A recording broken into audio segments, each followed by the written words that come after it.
Okay, so now we're going to have a look at Cyrano, and I have been so looking forward to this one. So the story is an officer of the guard, French guard, he's witty, he's courageous, has a romantic soul, he's a poet, but he has a very large nose in this is the original story, if you like. And he hides his feelings from his love, Roxanne, because he feels she will reject him because of his looks. Roxanne falls for the good looks of Christian, who isn't much of a romantic, and Cyrano offers to speak for him through the love letters. In this version, we have Peter Dinklage. Rather than somebody who has a big nose, it's because he is, as quoted in the film, a midget. He's vertically challenged in today's day and age, but he refers to himself as a midget in the film. So as I've said, the original story was The Man with the Big Nose. It's based on a very famous novel play. Various film adaptations of this story have happened over the years. The Jose Ferreira version back in 1950. There was a silent film in the 1920s. Gerard Depardieu starred in the 1990 French version of the film. Steve Martin starred in the 1980s romantic comedy versions, which is called Roxanne. I've never seen that. But I know that's probably one people will know. I haven't seen it myself. The Truth About Cats and Dogs in 1996, that was based on this story. There's been lots of variations of the story, which is how timeless and famous it is.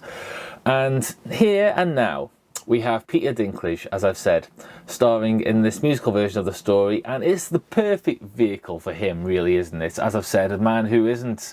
he doesn't have a big nose. He's not ugly, really. He's a handsome man, I think, Peter Dinklage. But he is a midget, and that's a terrific role for him to play. I've been a big Peter Dinklage fan for possibly as long as anyone. Most people will know him from, of course, for the first time in Game of Thrones. That's what he's. That's what made him a household name. They might have seen him in Game of Thrones and got possibly they may have gone, oh, that's one of the guys from Elf.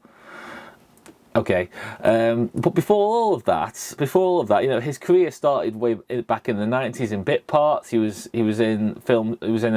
had a big part in a film in 1995. The film I know him from was before, in 2003. He was in a great film called The Station Agent, which is where I saw him for the first time. And I could see immediately that he was a great actor. And like I said, I immediately became a fan.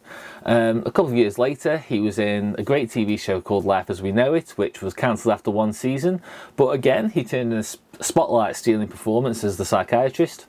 Then, obviously, throughout the years, he's appeared in lots of popular things. He was in Nip Tuck. He was in Penelope, Death at a Funeral.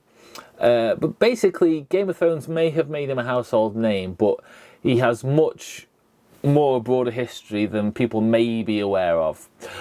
But anyway, that's Peter Dinklage. The film has him as the title of the character. He plays Cyrano de Bergerac. And how the hell did he not get an Oscar nomination for this? He is a terrific actor. He has always been a terrific actor. He's truly exceptional in this, and I think he should have got an Oscar nod, personally. He hasn't, which is a real shame. Also equally good, arguably, is Haley Bennett, who plays Roxanne, as well, and Ben Mendelsohn's in it. I hate that Ben Mendelsohn is so good at playing a villain, because I hate to hate him, because I like him so much. I love Ben Mendelsohn, I think he's amazing, but it's one of those emotional barriers that always annoys me, that he's always playing the villain. I'm supposed to hate the villain, but I can't, because I'm like, oh, it's Ben Mendelsohn. Visually, it's wonderful. Beautifully shot by Seamus McGarvey, who's has worked with Joe Wright before on various projects. It's been Oscar nominated for Best Costume. Absolutely right. It's gorgeous. It's wonderful visually. It's great, in an enjoyable version of a timeless classic that looks and feels right. So what's the problem then? Well, personally, I'm not sure the songs work. With a great musical, you walk out with that tune in your head that isn't the case here.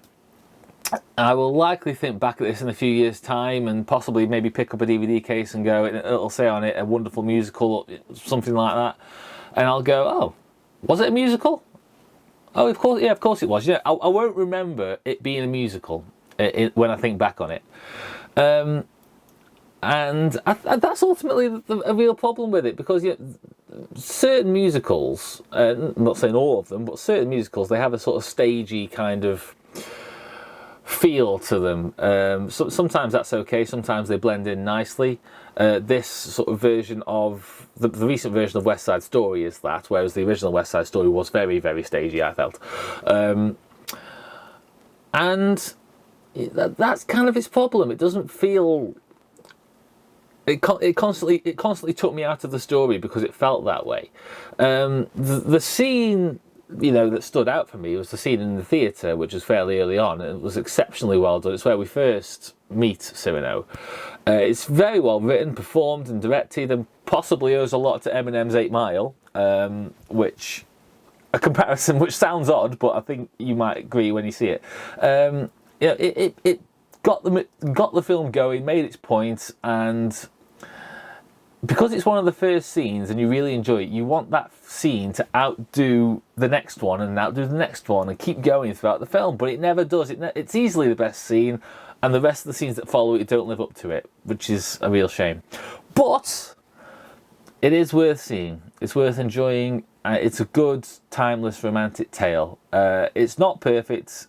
It's very flawed, but it's worth alone to see and hear, because he's got a terrific voice, Peter Dinklage at his absolute best. And like I say, I think he should have got an Oscar nod for this. Alas, he didn't, but maybe next time. But yes, Cyrano, great film. Do check it out.